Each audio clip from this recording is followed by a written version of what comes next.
Sur les hauteurs de Sifour-les-Plages, dans le Var, un élu de la commune nous a proposé une balade en pleine nature. Ouais, on y est, je crois. Dans ce site classé, particulièrement protégé, ce n'est pas le paysage qu'Éric Tamboury va nous faire admirer. Il veut dénoncer un scandale. Là, on y est, là, sur la décharge. Ça avant, il y avait un trou, là. Il y avait un vallon, en fait, vous voyez? Je marche au sommet d'une décharge qui a été recouverte par un peu d'herbe. Des centaines de milliers de mètres cubes de déchets du bâtiment sont sous mes pieds.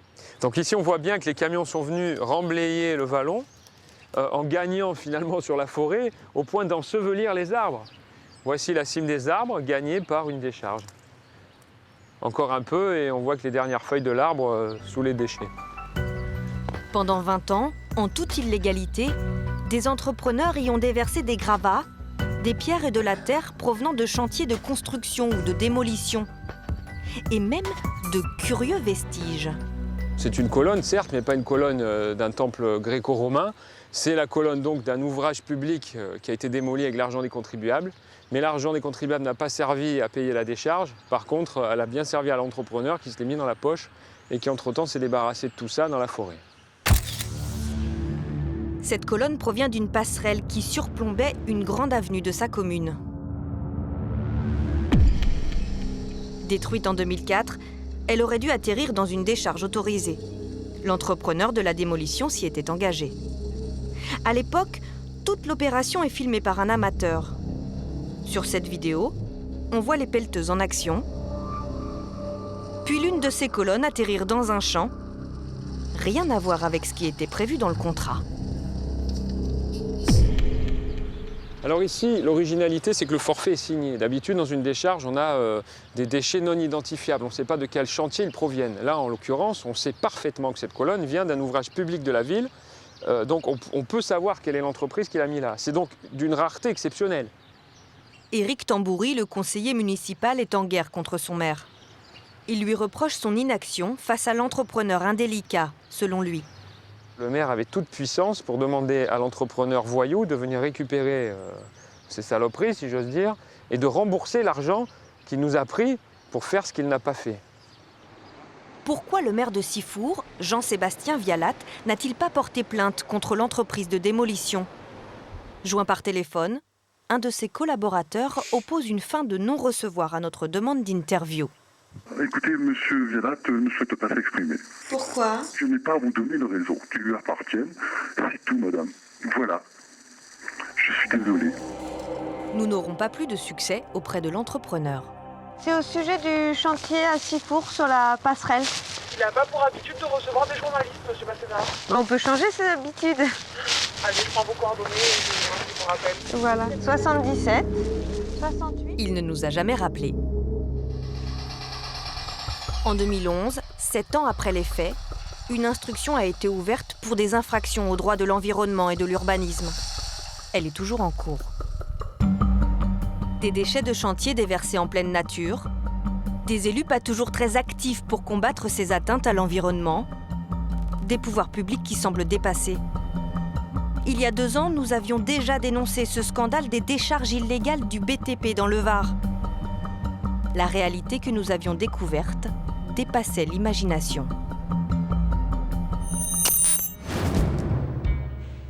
En 2011, Robert et Éric Durand, un père et son fils, écologistes convaincus, nous faisaient découvrir la face cachée de leur département à bord d'un hélicoptère. Vu du ciel, ces décharges clandestines sont plus simples à débusquer. Voici la première qui apparaît. Cette montagne est sortie de terre en moins de 3 ans. Elle est faite de milliers de tonnes de déchets du bâtiment. Gravats, plastique, produits chimiques, ferraille. Vous avez vu, la hauteur, c'était plus de 27 ou 28 mètres de hauteur. Le résultat, des agissements d'un certain nombre d'entreprises du BTP qui se sont purement et simplement débarrassées de leurs résidus en toute illégalité. Comme cette tache blanche au milieu de la végétation, là aussi une montagne de déchets. On voit la surélévation de terre par rapport au vallon. On voit que c'est du comblement tout à fait illégal. Hein. Illégal et dangereux, comme ici dans le lit de cette rivière transformée en poubelle par une entreprise. Après 2 heures de vol, le constat était amer. On en a repéré au moins 4 ou 5 nouvelles décharges illégales. Donc on dépasse allègrement le cap des 30. C'est une mauvaise nouvelle. Bah oui, pour le département, oui, parce qu'à force d'avoir des décharges illégales, comme ça, on tue son image de marque. 2 ans plus tard, nous retrouvons Robert Durand, le Sherlock Holmes des décharges. Il n'a pas abandonné son combat. Bonjour Ramon, ça va? Ça va? Accompagné de Ramon Lopez, un autre défenseur de l'environnement, il nous propose une nouvelle visite guidée, cette fois à bord d'une voiture. Qu'est-ce qui a changé depuis 2 ans?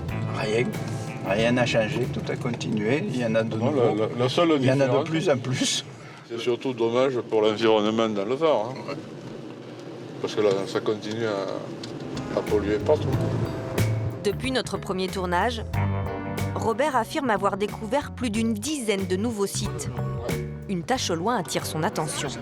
Là-bas, c'est une décharge illégale qui est créée en bord de route. C'est chez qui, c'est là?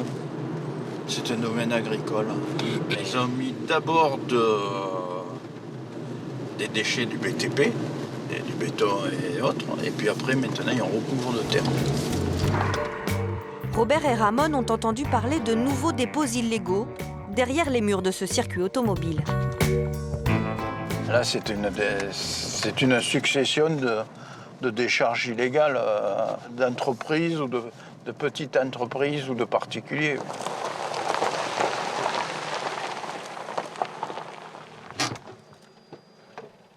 Au bout du chemin, il y a bien des déchets de chantier. Des gravats, des pierres et même du goudron, visiblement vidé à la va-vite. Ben encore une nouvelle décharge. Là, c'est récent. Ouais, là, c'est récent. Effectivement, il y a des apports qui sont tout récents. Ouais, là, c'est récent. Ça. Ils apportent un coussin et le voyage suivant, ils apportent des déchets qui ne sont plus du tout inertes, qui sont des déchets toxiques.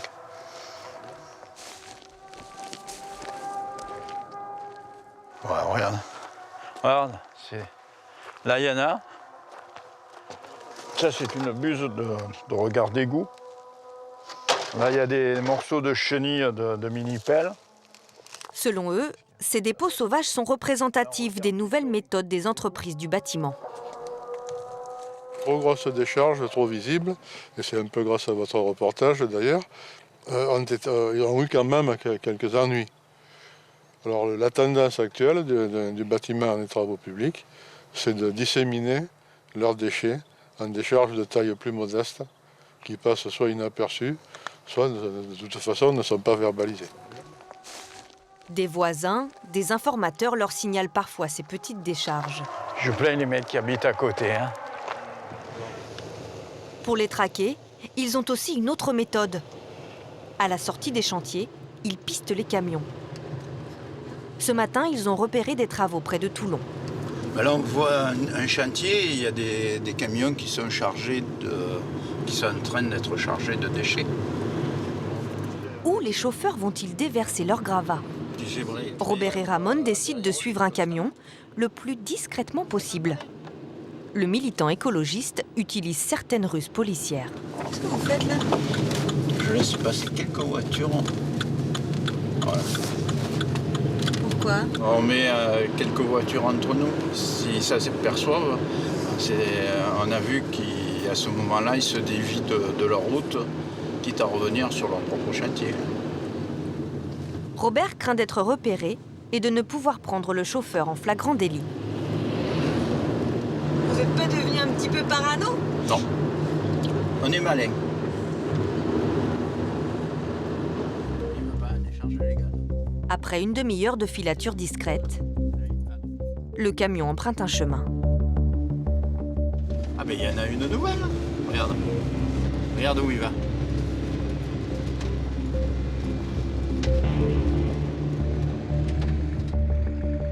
Arrivé sur ce terrain vague, le chauffeur déverse tranquillement son chargement.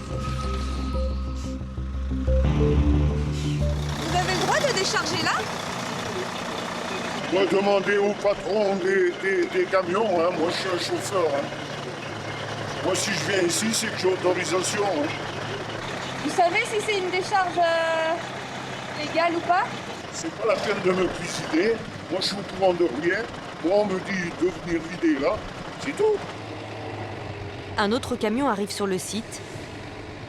À la vue de notre caméra, le conducteur s'emporte. Vous n'allez pas me filmer, je vais la prendre, je vais la casser. Allez-y s'il vous plaît. Allez-y gentiment, poliment. Allez-y. On parle plus parti s'il vous plaît. Parce que je m'énerve, je vais tout casser après. Après j'appelle les gendarmes moi. Allez-y s'il vous plaît. On va pas aller loin. Nous nous éloignons. L'homme décharge sa benne, à l'abri des regards, pense-t-il.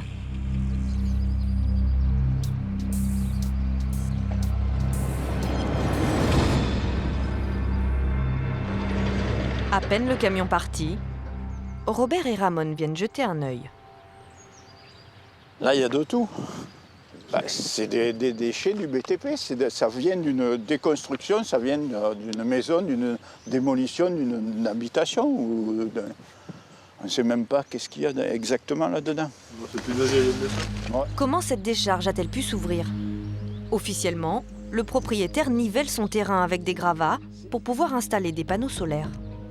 C'est légal, à condition que ces tas mesurent moins de 2 mètres de haut sur une surface limitée. Voilà comment des déchets du BTP peuvent être disséminés dans la nature sans que personne ne soit inquiété. Il y a des bidons d'huile, tiens. Ce qui a le don d'énerver profondément Robert. Voilà. On ne peut pas tolérer encore ça. À force, ça va être quoi notre département? Un champ de ruines recouvert un peu de terre? Robert sait de quoi il parle. Il y a 2 ans, le militant écologiste nous avait fait découvrir une décharge illégale qui envahissait la campagne varoise, au vu et au su de tout le monde. Nous l'avions survolé avec lui. C'est cette gigantesque plaie dans une pinède de la commune du Bosset. Sur plusieurs hectares, des milliers de tonnes de détritus ont comme dévoré la végétation. C'est la plus grande décharge illégale du Var. C'était devenu l'obsession de Robert. Ah ben là, c'est aussi là-bas. C'est un défilé. C'est un défilé qui est quasi constant, cette décharge. Vêtu de sa tenue de camouflage, il espionnait les camions de chantier cachés dans la forêt des alentours. Leur dernière visite, c'était il y a 6 mois. Et depuis, des centaines de mètres cubes de terre ont encore été déversés. La décharge gagne du terrain. À l'époque déjà, nous n'étions pas les bienvenus. Qu'est-ce que vous filmez là? Je te dis de foutre le cas avec ta machine. Pareil, vous n'avez pas filmé chez moi. Non, ne rentrez pas parce que vous arrivez dans le jour. Finalement, le propriétaire avait accepté de nous ouvrir ses portes. Jean-Paul Goy affichait un profil bas. À l'entendre, il n'était pas question de décharge illégale sur son terrain. Selon lui, ici, c'est juste une petite exploitation agricole qu'il a joliment baptisée l'or de nos collines. Il affirme vouloir planter des oliviers pour assurer ses vieux jours. Je vois pas où il y a le mal, moi. Maintenant, alors peut-être que je suis pas normal, quoi. Moi, j'ai aimé les collègues, c'est gratuit. Et puis, il y en a quelques-uns que je leur fais payer pour que ça nous paye le gasoil, un peu l'entretien du matériel, qu'on achète à notre bouffe pour manger le midi, et puis voilà. Bon, on fait à peu près, il y a des mois, on fait 5 000 euros, 4 000 euros, 6 000 euros, ça dépend un peu, voilà. 6 000 euros, en fait, selon nos sources, il gagnerait 10 fois plus. À l'époque, chaque jour, des dizaines de camions venaient déverser leurs gravats sur ce site. Selon nos informations, pour vider une benne, ils payaient 20 euros, soit 5 fois moins que dans une décharge légale. Ce balai des camions semblait laisser la mairie indifférente. Jean-Claude Richard, le maire du Bosset, affirmait qu'il lui manquait des preuves pour intervenir. On me dit que il y aurait ci, il y aurait ça. Ce que je souhaite, moi, c'est tout simplement qu'on m'en apporte la preuve ou la capacité d'en apporter la preuve. Et aujourd'hui, je suis au regret de le dire que malgré ce que certains peuvent dire, eh bien personne n'en a apporté la preuve. Quand la preuve sera apportée, elle sera indiscutable, auquel cas nous ferons ce qu'il faut faire. Mais immédiatement.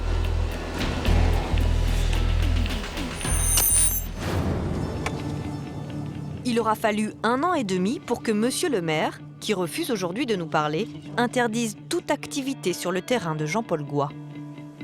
Une décision prise suite à une injonction de la préfecture du Var. Depuis le début de l'année, au Bosset, aucun camion n'est venu décharger.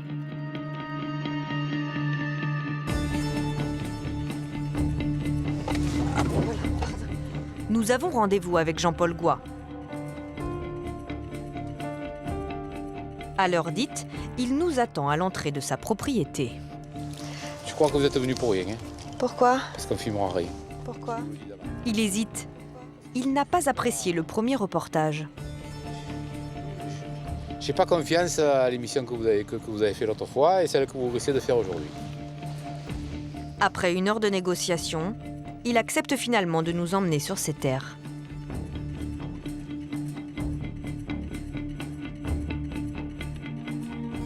Vous voyez, la végétation, on a tout gardé, les chênes, on a tout gardé. On a des friches au milieu, des chênes, on plante, on met un peu de la terre. Vous voyez, vous le voyez. Je ne vais pas me cacher.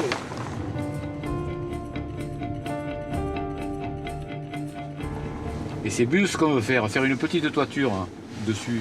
Ouais. On met une cloche pour sonner et après l'habiller en pierre. Et depuis qu'ils nous emmerdent, on a tout laissé comme ça. Pour des constructions effectuées sans autorisation et pour le volume de déchets entassés, son associé et lui ont été condamnés il y a 1 an et demi à 10 000 € d'amende chacun. Ils devaient aussi enlever de la terre sur une partie du domaine, remettre en état. Cela, le propriétaire nous a expliqué qu'il ne l'a pas fait. Et c'est semé en fourrage déjà. Il a été jugé pour des infractions au droit de l'urbanisme, mais il n'a jamais été inquiété sur la nature des déchets entreposés. Qu'y a-t-il sous les oliviers de Jean-Paul Goy? Il y a 2 ans, nous avions pris les camions qui sortaient du Bosset en filature pour remonter jusqu'au chantier et interroger certains chauffeurs.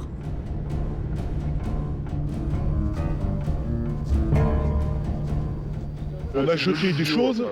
C'est vrai. Je vous dis même pas. Qu'est-ce que vous avez jeté? De la terre, de la ferraille, de tout. Des bidons, vous savez, des bidons d'huile. Compactés, vas-y, roule. Et puis avant ce chantier, il y avait ici une zone industrielle, des raffineries qui produisaient de l'huile, du savon et qui manipulaient des produits chimiques. Ont-ils contaminé la terre? Et y a-t-il un risque à aller la déverser plus loin, au beau milieu de la nature? Nous avions fait analyser des échantillons de terre de ce chantier et trouvé des traces de métaux lourds, du nickel, du cadmium, du plomb. Est-ce que cette terre est polluée? Légalement, elle ne l'est pas. L'analyse des métaux lourds montre que c'est sous les seuils, donc légalement, elle n'est pas polluée. Mais pour nous, au laboratoire, elle est polluée parce que nos analyses se basent sur l'activité biologique d'un sol. Or, là, les résultats montrent que ce sol a une très très faible activité biologique. Autrement dit, cela ne semblait pas être la meilleure terre pour une activité agricole. Nous avons montré l'extrait du premier reportage à Jean-Paul Goy. Il affirme que cette terre souillée de métaux lourds n'est jamais arrivée chez lui. Du cadmium est présent, du mercure sont présents. Et ensuite... Elle ne venait pas ici. Elle ne venait pas ici, la terre qu'ils ont enlevée de là-bas. Elle ne venait pas là. Elle allait où? Elle allait à Bellegarde dans les décharges agréées. Imaginez-vous que je vois arriver un camion avec des bidons d'huile ou de la ferraille. Mais vous pensez que je vais le faire vider? Je suis assez fou pour dire, vous videz les bidons? Attendez, mais ça ne tient pas la route, je veux dire. Sachant qu'après, on va planter des arbres. Voilà. Jean-Paul Goy a planté des centaines d'oliviers sur sa propriété. Il tient à nous montrer une analyse de son huile qui serait de très bonne qualité. Regardez. Correspond à une huile d'olive vierge extra. C'est de l'huile, hein, c'est pas d'huile de vidange. Hein. Quel a été l'impact de cette activité de décharge sur l'environnement? Impossible de l'évaluer. L'État n'a jamais demandé la moindre analyse des sols de sa propriété. Seule certitude, son terrain a accueilli des déblais de chantier de toute la région pendant des années. Ces décharges sauvages, l'État aussi en a profité. En 2007 a eu lieu le chantier du second tunnel de Toulon. Des millions de mètres cubes de terre et de gravats ont alors été éparpillés dans plusieurs décharges illégales de l'arrière-pays varois. C'est dans l'une d'elles que nous avait conduit Robert Durand, à Belgencier, à 25 km de Toulon. On voit très bien qu'on a comblé le vallon en totalité.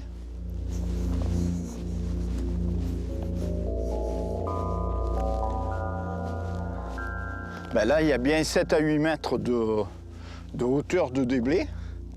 Et on voit ce qui devait arriver, un phénomène d'érosion normal sur des déblais qui ne sont pas du tout stabilisés. Et ça va petit à petit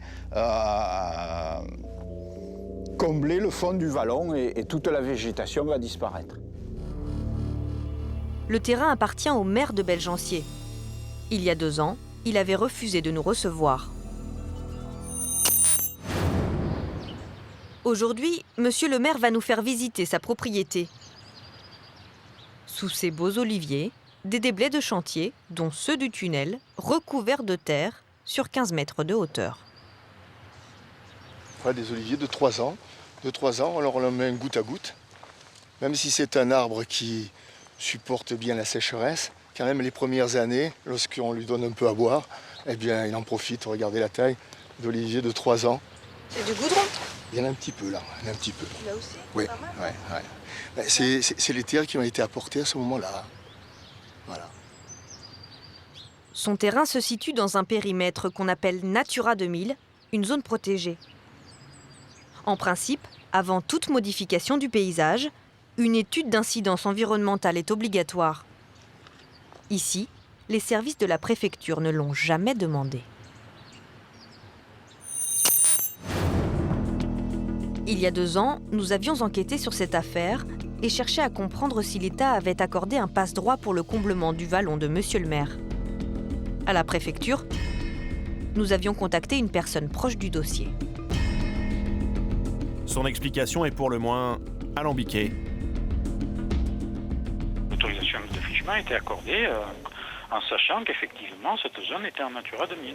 Et l'étude d'incidence, elle est obligatoire. Alors pourquoi est-ce qu'il n'y a pas eu d'étude d'incidence? Parce qu'on en a discuté, on a jugé que c'était pas utile à ce moment-là. Alors à tort ou à raison, hein, je veux dire, ça bien entendu, c'est sujet à interprétation. Mais est-ce que nous avons subi, est-ce que nous avons eu des directives, etc. Je vous réponds très clairement, absolument pas. Officiellement, pas de passe-droit. Aujourd'hui, le maire réaffirme sa bonne foi.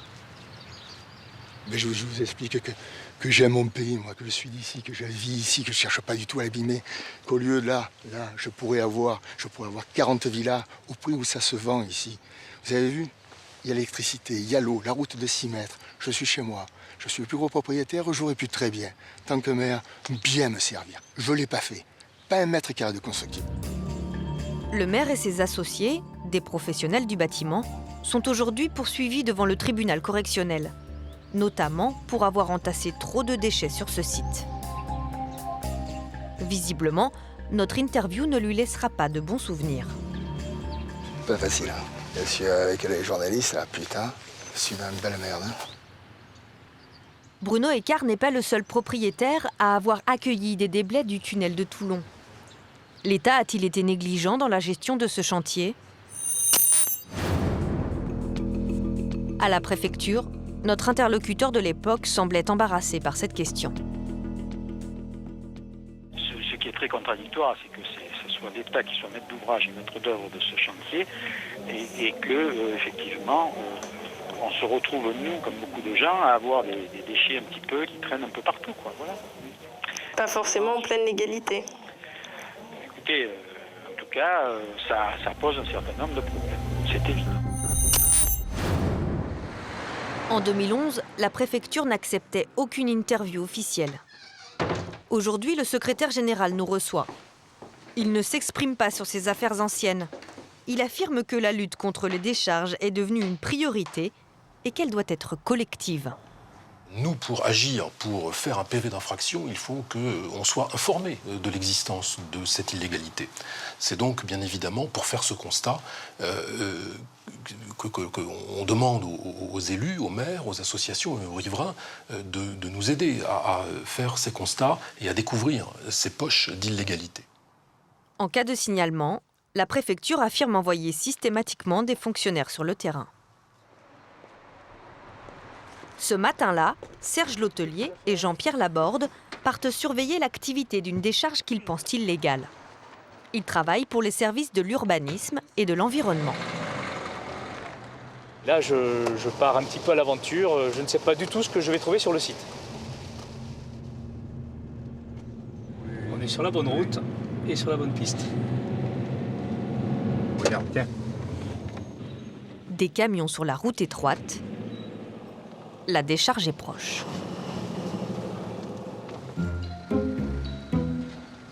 On va essayer de trouver un endroit pour se garer.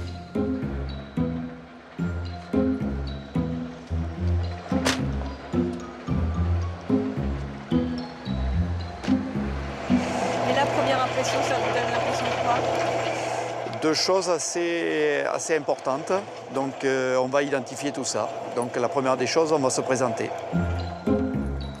À notre grande surprise, le site ne ressemble pas à une exploitation clandestine comme on pourrait se l'imaginer. Il y a des salariés, des camions, des engins de chantier. Une activité de recyclage et de stockage de déchets a bien lieu. Donc il faut mesurer toute la surface. Tout ça, c'est du remblai, tout ça. Donc ça va jusque là-bas. Les fonctionnaires vont vérifier la taille de l'exploitation, la quantité des déchets, jusqu'à la puissance du matériel utilisé pour le concassage. 149 kW. Ils sont en dessous, c'est ça? Ils sont en dessous des 200. Donc 149 kW, ils sont en dessous des 200, mais il faut aller voir l'autre appareil. Là, pour l'instant, il serait bien une déclaration. Après 1 heure d'inspection, leur constat est sans appel. Ici, vous êtes sur une zone agricole naturelle et les zones agricoles sont réservées à l'activité agricole comme vous pouvez le comprendre. Et là, c'est une activité évidemment qui n'est pas agricole. Une activité de tri, de concassage, de recyclage de déchets du BTP. Ça n'est pas conforme aux documents d'urbanisme. Ils vont donc verbaliser cette décharge. Ce n'est pas la première fois. D'autres agents de la préfecture ont déjà dressé des procès-verbaux contre le propriétaire il y a 4 ans. Pourquoi ne ferme-t-il pas tout simplement cette décharge? On ne pourrait pas venir aujourd'hui, avec des forces de police, fermer le secteur. D'abord, on est sur un terrain privé, pour commencer. On est dans un état de droit et nous disposons de moyens légaux et réglementaires que nous devons bien entendu respecter. Donc on fait les choses dans les règles, ça ne va jamais aussi vite qu'on voudrait. Alors il est vrai que le temps judiciaire, le temps de l'administration, ça n'est pas forcément le temps du citoyen, le temps du voisinage, et que les affaires, elles mettent le temps qu'elles doivent mettre pour aboutir à des condamnations. Après le départ des agents de la préfecture, le propriétaire de l'exploitation a tenu à nous rencontrer. Il affirme que la mairie lui a accordé des autorisations qu'il pensait suffisantes. Il plaide la bonne foi. Moi, on m'a donné les autorisations, on m'a laissé pratiquer, et puis un jour, on me dit, vous n'avez plus le droit. Voilà. Alors moi, c'est vrai que nul n'est censé ignorer la loi, mais moi, il y a pas tout, je ne savais pas tout dans la vie. Donc maintenant, je le sais, vous voyez? Son activité ne respecte pas la loi, mais pas question d'arrêter pour autant. Vous continuez quand même alors? Et comment vous faites? Alors on vous dit vous arrêtez? Vous arrêtez, et là, comment je fais? Et puis qu'est-ce que je fais? Je mets tout le monde à la porte. Et je dis à tous les gars qui viennent chez moi, allez jeter dans la nature. Comme ça, c'est le seul droit qui vous reste. En septembre prochain, le propriétaire est convoqué devant le tribunal correctionnel. En théorie, la justice peut l'obliger à fermer sa décharge. Mais une telle sanction est encore rare.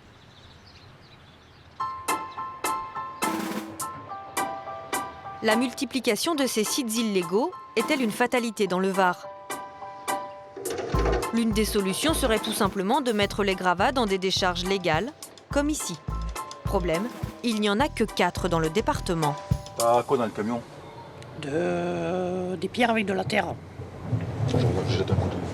Thierry Bertrand est le responsable d'exploitation. C'est lui qui orchestre le balai des camions. Il vérifie chaque cargaison. La terre de cette benne passera le contrôle sans difficulté. Le chantier ZB3. ZB3. Donc, il y a Franck. Ouais. Qu'est-ce que vous faites là en fait?